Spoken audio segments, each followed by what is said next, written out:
Welcome back to AGI Positive. I'm Steven. Let's continue the interview between Satskiva and Patel. Now that even most people at OpenAI would find far-fetched. I mean, I think that because we communicate a lot at OpenAI, people have a pretty good sense of what I think. And so, yeah, we reached the point at OpenAI where I think we see eye to eye on all these questions. So Google has, its custom TPU hardware. It has all this data from all its users, Gmail, and so on. Does it give it an advantage in terms of training bigger models and better models than you? So I think like when the TPU came out, I was really impressed and I thought, wow, this is amazing. But that's because I didn't quite understand hardware back then.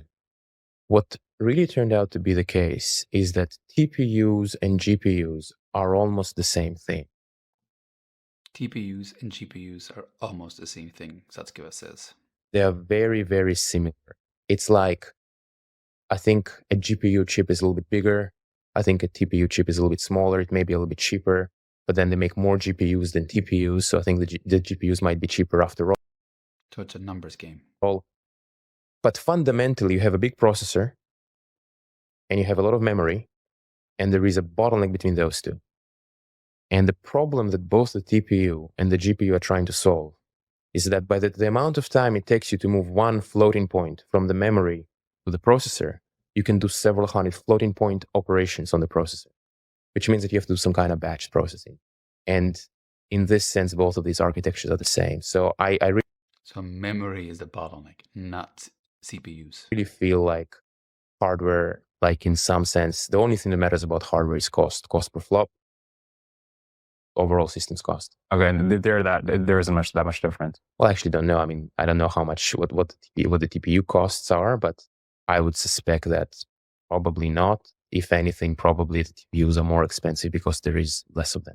When you're doing your work, how much of the time is spent, configuring the right initializations, making sure the training run goes well and getting the right hyperparameters, and how much is it just coming up with whole new ideas? I would say it's a combination, but I think that coming up with, it's a combination. But coming up with whole new ideas is actually not, it's like a modest part of the work. Certainly, New ideas are a modest part of the work. coming up with new ideas is important.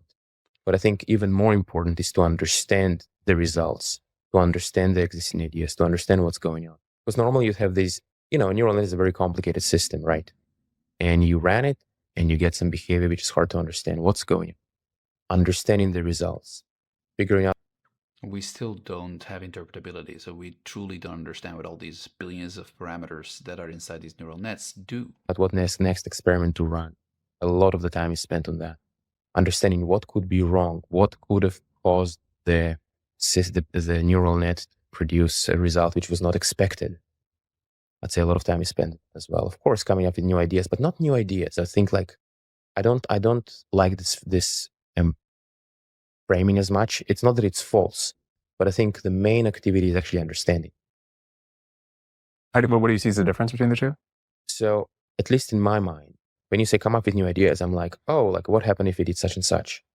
Whereas understanding, it's more like what is this whole thing? Like, what are the real underlying phenomena that are going on? What are the underlying effects? Like, why are we doing things this way and not another way? And of course, this is very adjacent to what can be described as coming up with ideas. But I think the understanding part is where the real action takes place. Does that describe your entire career? Like if you think back on like ImageNet or something, was that more new idea or was that more understanding? Oh, I was definitely understanding. Definitely. Fascinating. ImageNet, by the way, is one of the biggest innovations that ever happened in AI, and we'll discuss them later in some other video. I understand. It was a new understanding of very old things. What has the experience of training on Azure been like, using Azure? Fantastic. I mean, Microsoft has been a very, very good partner for us, and they've really helped take Azure and bring it to a point where it's really good for ML. And we're super happy with it. That's good advertising from Microsoft. How vulnerable is the whole AI ecosystem to something that might happen in Taiwan? So let's say there's like a tsunami in Taiwan or something. What happens to AI in general? Like it's definitely going to be a significant setback. It's not going to, like, it might be something equivalent to, like, no one will be able to get more compute for a few years. That's of course, because all the major silicon CPUs, GPUs are made in Taiwan. So if they would have a big tsunami, then setbacks would be for quite a while that we wouldn't have new GPUs from that country, and we can't make the GPUs ourselves. But I expect compute will spring up. Like, for example, I believe that Intel has fabs just of the previous, of like a few generations ago. So that means that if Intel wanted to, they could produce something GPU-like from like 4 years ago. So yeah, it's not the best, let's say. I'm actually not sure about if my statement about Intel is correct, but I do know that there are fabs outside of Taiwan that is not as good. But you can still use them and still go very far with them. It's just a setback. Will inference get cost prohibitive as these models get bigger and bigger? So I have a different way of looking at this question. Yeah. It's not that inference will become cost prohibitive. Mm-hmm. Inference of better models will indeed become more expensive. But is it prohibitive? Well, it depends on how useful is it. Like if it is more useful than it is expensive, then it is not prohibitive. Like to give you an analogy, like suppose you want to talk to a lawyer, you have some case or need some advice or something. You are perfectly happy to spend $500 an hour, right? So if your neural net could give you like really reliable legal advice, you'd say, I'm happy to spend $400 for that advice. And suddenly inference becomes very much non-prohibitive. Mm-hmm. The question is can the neural net produce an answer good enough at this cost? Yes. And you'll just have like price discrimination. As long as someone's willing to invest, and Microsoft, I guess, is footing the bill right now. Different models at Well, different levels. I mean, it's already the case today. So on our product, the API, we serve multiple neural nets of different sizes, and different customers use different neural nets of different sizes depending on their use case. Like if someone can take a small model and fine tune it and get something that's satisfactory for them, they'll use that. Yeah. But if someone wants to do something more complicated and more interesting, they'll use the biggest model. How do you prevent these models from just becoming commodities where these different companies just they just bid each other's prices down until it's basically the cost of the GPU run? Yeah, I think there is without question a force that's trying to create that. And the answer is you got to keep on making progress. You got to keep improving the models. You got to keep on coming up with new ideas and making our models better and more reliable, more trustworthy, so you can trust their answers. All those things. Yeah, but let's say it's like 2025. Ilya is very big on trust and reliability of the models. And the model from 2024, somebody just offering it at cost. And it's like still pretty good. Why would people use a new one from 2025 if the one from just a year older is, cheap and better? So there are several answers there. For some use cases, that may be true. There will be a new model from 2025, which will be driving the more interesting use cases. There's also going to be a question of inference cost. Like you can do research to serve the same model at less cost. So there will be the same model will cost different amounts to serve for different companies. I can also imagine some degree of specialization too, where some companies may try to specialize in some area and be stronger in a narrower area compared to other companies. And I think that too may be a response to commoditization to some degree. As over time, do these different companies, do their research directions converge or they diverge? Are they doing similar things over time, or are they branching off into different areas? So I'd say in the near term, it looks like there is convergence. I expect there's going to be a convergence, a divergence convergence behavior, where there is a lot of convergence on the near term work. There's going to be some divergence on the longer term work. But then once the longer term work starts to yield fruit, I think there will be convergence again. Got it. That makes sense. It's like a harmonic behavior. One of them finds the most promising area. Everybody just... That's right. Now, there is obviously less publishing now, so it will take longer before this promising direction gets rediscovered. Mm-hmm. But that's how I'd imagine it. I think it's going to be convergence, divergence, convergence. Yeah. We talked about this a little bit at the beginning, but as foreign governments learn about how capable these models are, are you worried about spies or some sort of attack to get your weights or, somehow abuse these models and learn about them? Yeah, it's definitely something that you absolutely can't discount that. Yeah. And yeah, something that we try to guard against the best of our ability, but it's going to be a problem for everyone who's building this. How do you prevent your weights from leaking? I mean, you have like really good security people. And how many people have if they wanted to just like SSH into the weights, a machine? How many people could do that? I mean, SSH means using a different computer, essentially. like what I can say is that the security people that we have, they've done a really good job, so that I'm really not worried about the way it's being leaked. Okay, got it. What kinds of emergent properties are you expecting from these models at this scale? Is there something that just comes about de novo? I'm sure things will come. I'm sure really new surprising properties will come up. I would not be surprised. The thing which I'm really excited about, or the thing which I'd like to see, is reliability and controllability. I think that this will be very, very important class of emergent properties. If you have reliability and controllability, I think that helps you solve a lot of problems. Reliability means you can trust the model's output. Controllability means you can control it. Reliability and controllability. Reliability means that the model doesn't hallucinate, that you get answers that you can trust and you don't need to verify them. The controllability is interesting. You would assume that at some point, if a model becomes strong enough, it can just outwit us. And so it's hard to control. It's really fascinating just to see how OpenAI considers that as something really important. I think we all do.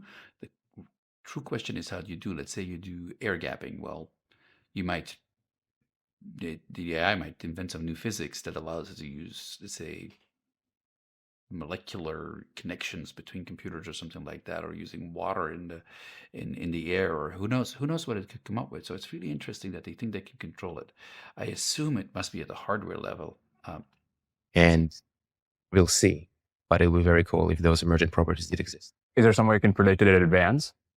Like what will happen in this parameter count? What will happen in that parameter count? I think it's possible to make some predictions about specific capabilities, though it's definitely not simple and you can't do it in a super fine-grained way, at least today. But I think getting better at that is really important. And anyone who is interested in, who has research ideas on how to do that, I think that can be a valuable contribution. In fact, OpenAI has now $150,000 in stipends that you can get, and another $150,000 in just regular support to help you do research on this. So if you're interested, you should definitely apply. It's on their website. How seriously do you take these scaling laws? If like there's a paper that says like, oh, you just increase, you need this many orders of magnitude more to get all the reasoning out. Like, do you take that seriously, or do you think it breaks down at some point? Well, the thing is that the scaling law tells you what happens to your next word prediction accuracy, right? There is a whole separate challenge of linking next word prediction accuracy to reasoning capability. I do believe that indeed there is a link, but this link is complicated. And we may find that there are other things that can give us more reasoning per unit effort. Like, for example, some special, like, you mentioned reasoning tokens, and I think they can be helpful. There can be probably some things that Is something you're considering? Reasoning tokens makes total sense. There's a May 2023 paper about how OpenAI created a data set for math reasoning, and Ilya was one of the co-authors in that paper. In fact, I'll try to implement it soon. And so these are the tokens that he's talking about. Tokens are basically words or examples that a model can learn from, and he knows that it works. So this is very interesting. Ilya is basically giving examples of things that he knows work and trying to hint to the world like, hey, these are the things that are coming and we're working on it. He's just not being very declarative. Considering just hiring humans to generate tokens for you, or is it all going to come from stuff that already exists out there? I mean, I think that relying on people to teach our models to do things, especially, to make sure that they are well behaved and they don't produce false things, I think is an extremely sensible thing to do. And isn't it odd that we have the data we need? All the big companies are Meta, Google, Microsoft, OpenAI, you name it. They're all hiring people to create good examples. They are hiring physicists, chemists, experts in every field to write Q&A, to ask good questions, answer them, and provide excellent answers. Basically, they're building their own Wikipedia. That's why often they say that they don't depend as much on public information as we think. We need it exactly the same time as we have the transformer at the exact same time that we have these GPUs. Like, is it odd to you that all these things happen at the same time, or do you not see it that way? I mean, it is definitely an interesting situation that is the case. I will say that it is odd, and it is less odd on some level. Here's why it's less odd. So what is the driving force behind the fact that the data exists, that the GPUs exist, that the transformer exists? So the data exists because computers became better and cheaper. We've got smaller and smaller transistors. And suddenly at some point it became economical for every person to have a personal computer. Once everyone has a personal computer, you really want to connect them with the network. You get the internet. Once you have the internet, you have suddenly data appearing in great quantities. The GPUs were improving concurrently because you have smaller and smaller transistors and you're looking for things to do with them. Gaming turned out to be a thing that you could do. And then at some point, the gaming GPU, NVIDIA said, wait a sec, Ryan, may turn it into a general purpose GPU computer. Maybe someone will find it useful. Turns out it's good for neural nets. So it could have been the case that maybe the GPU would have arrived 5 years later or 10 years later. Let's suppose gaming wasn't a thing. It's kind of hard to imagine. What does it mean if gaming isn't a thing? But maybe there was a counterfactual world where GPUs arrived 5 years after the data or 5 years before the data. In which case, maybe things would move a little bit more. Things would have been as ready to go as they are now. But that's the picture which I imagine. All this progress in all these dimensions is very intertwined. It's not a coincidence that you don't get to pick and choose in which dimensions things improve, if you see what I mean. How inevitable is this kind of progress? So if let's say you and Jeffrey Hinton and a few other pioneers, if they were never born, does the deep learning revolution happen around the same time? How much does it delay? I think maybe there would have been some delay, maybe like a year delay. It's really hard to tell. That's it? It's really hard to tell. I mean, Just a year. He's so modest. I hesitate to give a longer answer because, okay, well, then you'd have GPUs would keep on improving, right? Then at some point, I cannot see how someone would not have discovered it. Because here's the other thing. Okay, so let's suppose no one has done it. Computers keep getting faster and better. It becomes easier and easier to train these neural nets because you have bigger GPUs. So it takes less engineering effort to train one. You don't need to optimize your code as much. When the ImageNet dataset came out, it was huge and it was very, very difficult to use. Now imagine you wait for a few years and it becomes very easy to download and people can just tinker. So I would imagine that a modest number of years maximum. This would be my guess. I hesitate to give a longer answer, though. You can't rerun the world. You don't know. Let's go back to alignment for a second. As somebody who deeply understands these models, what is your intuition of how hard alignment will be? Alignment is the concept that the AI might do something that we don't like. Even if we set great objectives, the objective might somehow be abused.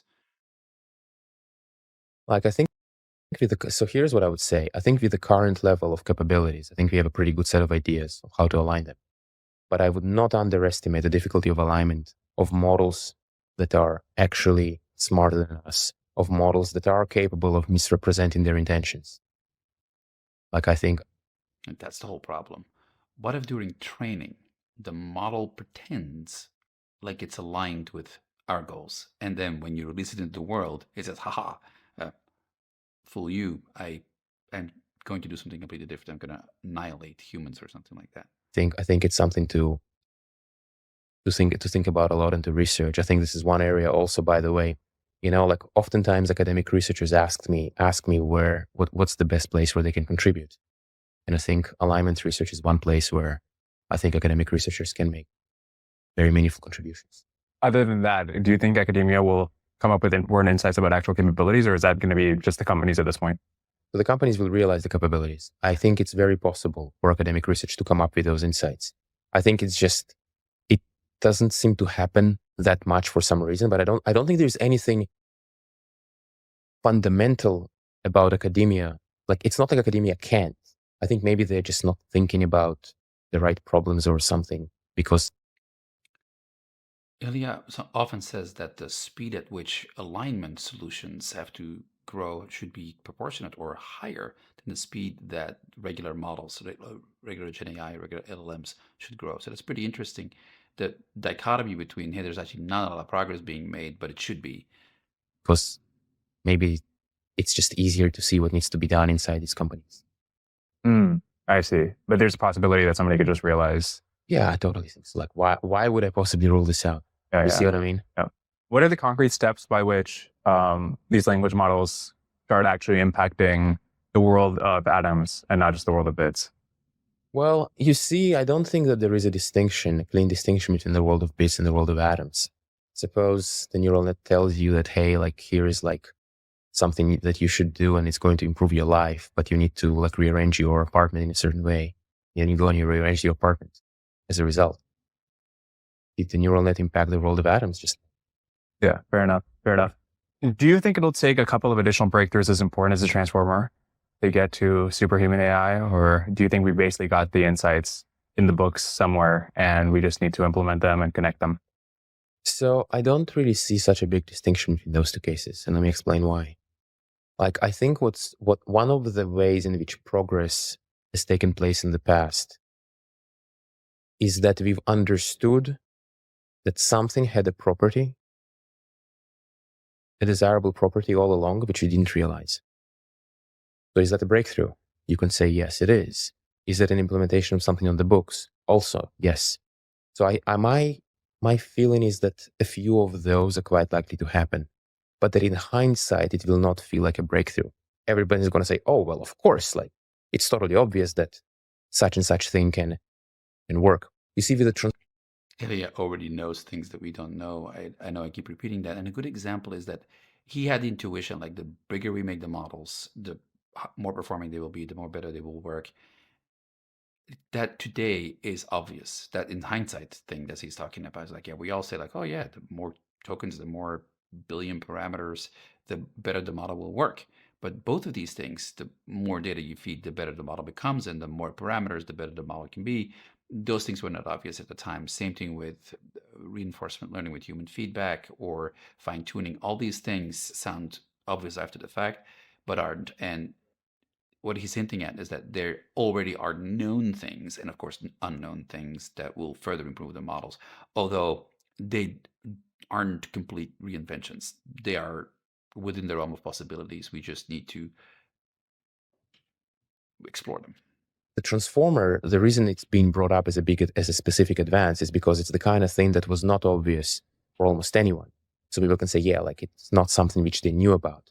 But if an advance comes from something, like let's consider that the most fundamental advance of deep learning, that a big neural network trained with backpropagation can do a lot of things. Like, where's the novelty? It's not in the neural network. It's not in the backpropagation. But then somehow it's the kind of, but it is most definitely a giant conceptual breakthrough because for the longest time, people just didn't see that. But then now that everyone sees it, everyone's going to say, well, of course, like it's totally obvious. Big neural network. Everyone knows that they can do it. What is your opinion of your former advisor's new forward algorithm? I think that it's an attempt to train a neural network without backpropagation. And I think that this is especially interesting if you are motivated to try to understand how the brain might be learning its connections. The reason for that is that, as far as I know, neuroscientists are really convinced that the brain cannot implement backpropagation because the signals in the synapses only move in one direction. And so if you have a neuroscience motivation and you want to say, okay, how can I come up with something that tries to approximate the good properties of backpropagation without doing backpropagation? That's what the forward algorithm is trying to do. But if you are trying to just engineer a good system, there is no reason to not use backpropagation. Like it's the only algorithm really. Mm. Backpropagation is the only algorithm. We need to dive deeper into this. We'll look into forward and backpropagation and try to untangle what he's saying.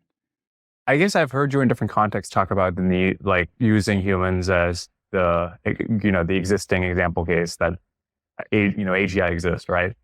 So at what point do you take the metaphor less seriously and don't feel the need to pursue it in terms of the research? Because it is important to you as a sort of existence case. Like at what point do I stop caring about humans as an existence case of intelligence? Or as the sort of, as an example in the model you want to follow in terms of pursuing intelligence in models? I see. I mean, Like I think it's good to be inspired by humans. I think it's good to be inspired by the brain. I think there is an art into being inspired by humans and the brain correctly, because it's very easy to latch on to a non-essential quality of humans or of the brain. And I think many people many people whose research is trying to be inspired by humans and by the brain often gets a little bit specific. People get a little bit too, okay, so like what cognitive science model should we follow? At the same time, consider the idea of the neural network itself, the idea of the artificial neuron. This too is inspired by the brain, but it turned out to be extremely fruitful. So how do you do this? What behaviors of human beings are essential that you say, like, this is something that proves to us that it's possible? What is inessential? No, actually, this is like some emergent phenomena of something more basic, and we just need to focus on getting our own basics right. I would say that it's like, I think one can and should be inspired by human intelligence with care. Final question. Why is there, in your case, such a strong correlation between being first to the deep learning revolution and still being one of the top researchers? You would think that these two things wouldn't be that correlated, but why is that correlation? I don't think those things are super correlated indeed. I feel like in my case, I mean, honestly, it's hard to answer the question. I just I kept trying really hard, and it turned out to have sufficed thus far. Got it. So it's a perseverance. I think it's a necessary but not a sufficient condition. Like, many things need to come together in order to really figure something out. Mm-hmm. Like, you need to really go for it, and also need to have the right way of looking at things. And so it's hard to give him like a really meaningful answer to this question. Got it. Ilya, it has been a true pleasure. Thank you so much for coming on the Lunar Society. I appreciate you bringing us to the offices. So thank you. Yeah, I really enjoyed it. Thank you very much. Hey, everybody. So this is incredibly wonderful. Thank you, Darwesh, for organizing these interviews. Thank you for listening. Thank you for making it all the way to the end. Please subscribe. Please like if you liked the video. And there will be way more to come on the topics that were addressed in this video. We'll do deep dives with papers and the like. Thank you very much. This is AGI Positive, and I'm Steven.